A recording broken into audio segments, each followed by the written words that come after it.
Hi everybody and welcome. Today we're going to be looking at examples of triangles. So your goal after watching this video should be able to define and identify different types of triangles based on side measures and based on angle measures. So triangles, we are dedicating a whole unit to them in geometry because they're one of the most important shapes we're going to see. If you look really closely at most shapes, not just bridges, but anything in general that needs a lot of strength and support, you're going to find quite a few triangles. So if we look here at this bridge, we got a triangle, we got triangles, there's triangles all over the place. So triangles are by far the strongest geometric shape, and that's why we see them a lot of times as weight-bearing shapes. So if you kind of think about it, if you have a square and you put pressure in the middle, it kind of like folds in on itself.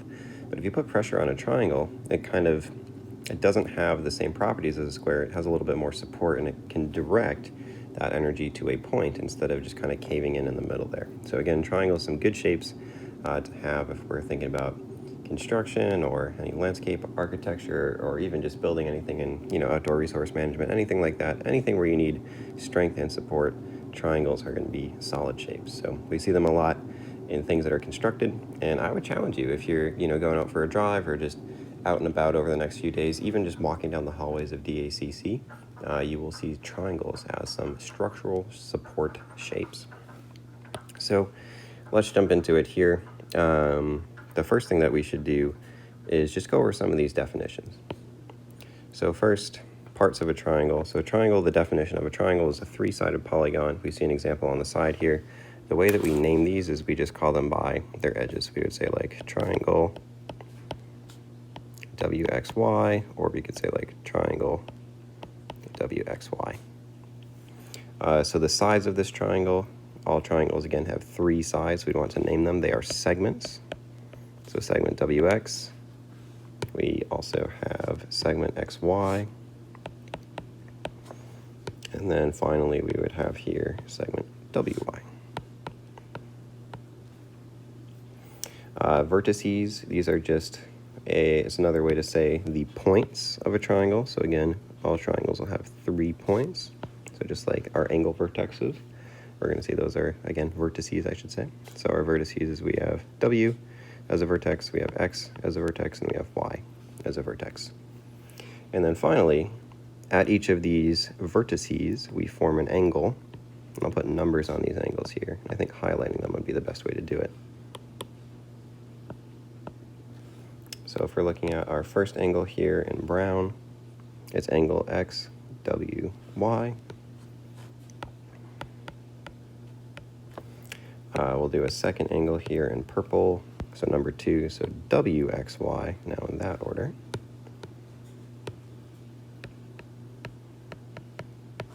And then our last one here, maybe we can do this one in green, angle XYW.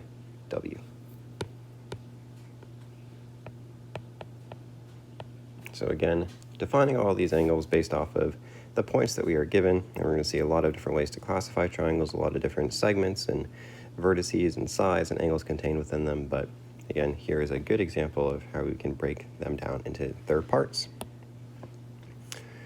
So after we do this, we want to classify our triangles by angles.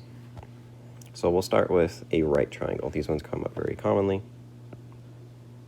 A right triangle has exactly one 90-degree angle. And I'll highlight it in green for us here. That's the 90-degree angle right there. Okay, so only one 90-degree angle. Next, an obtuse triangle has one angle that is greater than 90 degrees. So you're going to see here, again, that's more than a corner. So we'll highlight this in blue. This is an obtuse angle, or one angle that is greater than 90 degrees. And then finally, for an acute triangle, all angles are less than 90 degrees. So every single one of these angles is less than a corner, or less than 90 degrees.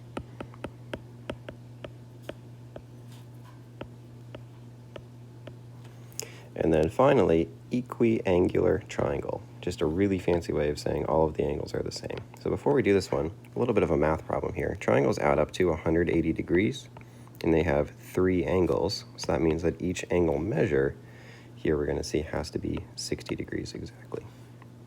So this is also an acute triangle because all of the angle measures are 60 degrees, so all of them are less than 90. And let's draw this one out here. So again, best estimate here, trying to get 60 degrees at each of these corners. And we're going to see that all angles are the same, or all angles equal 60 degrees. All right, so we got some definitions by angles. Now let's take a look at some definitions by sides. So scalene means that we have different side lengths. They're all different measures. So this one is equal to, we'll say like 3. This one is equal to probably like 5. And this one here might be equal to like something like 7, if we had to guess. Now those aren't the exact measures of it, but the idea is that all sides have different lengths. Isosceles means we have two sides that are the same length here, so I'll just use that equivalent symbol. So those sides are the same length, and that third side is a different length, so two sides of equal length. So let's say that, you know, maybe that's 7 and that's 7, and this one here might be like 3. So again, two sides are the same, one side is different. And then finally, equilateral triangle means all sides have the same length. You're also going to notice something about this. In order for all sides to have the same length, we also need to make sure all the angles are the same. So equilateral and equiangular triangles are actually the same in that way. They both need to be the same as each other. So this side is 3, this side is 3, this side is 3. So all sides equal length.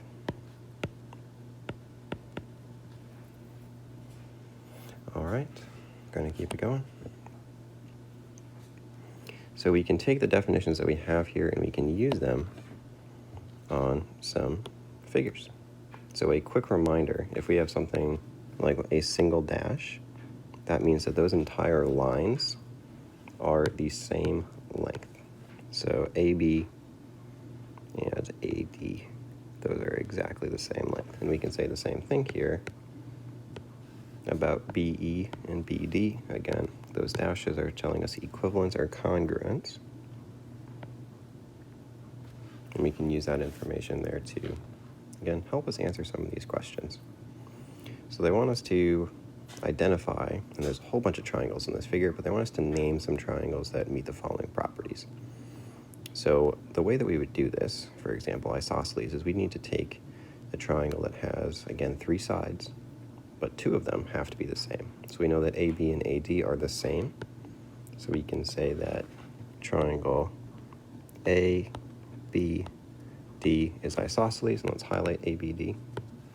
So triangle ABT is isosceles because we have 2 sides of the same length.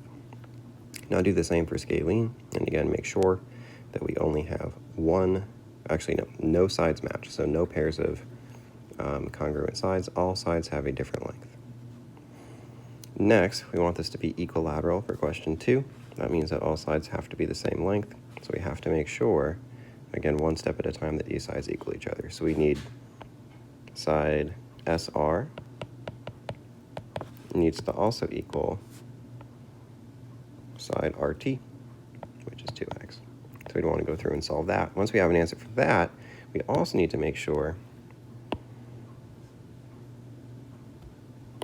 and I'll say that again here. So once we have that, we also need to make sure that our remaining side equals whatever that answer is, because it also needs to equal the same as those. So 3x minus 9, we can set it equal to either of the 2 sides we've used before, or the answer once we plug it in. Either is fine, and that'd be my suggestion. So we need to find x that makes all 3 of these sides equal to each other, because that's what equilateral means.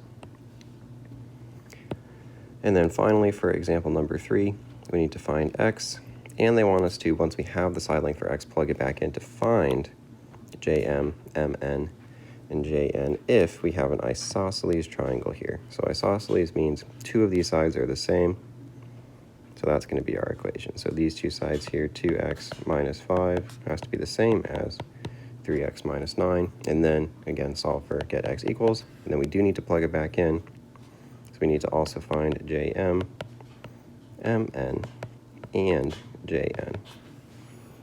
So a couple steps to do after we solve for x. We're not done there, but again, using our triangle definitions to do some calculations here to finish up. So as always, any questions, feel free to reach out, hoping that a little bit of change of pace from proofs here for our first lesson, so hopefully we can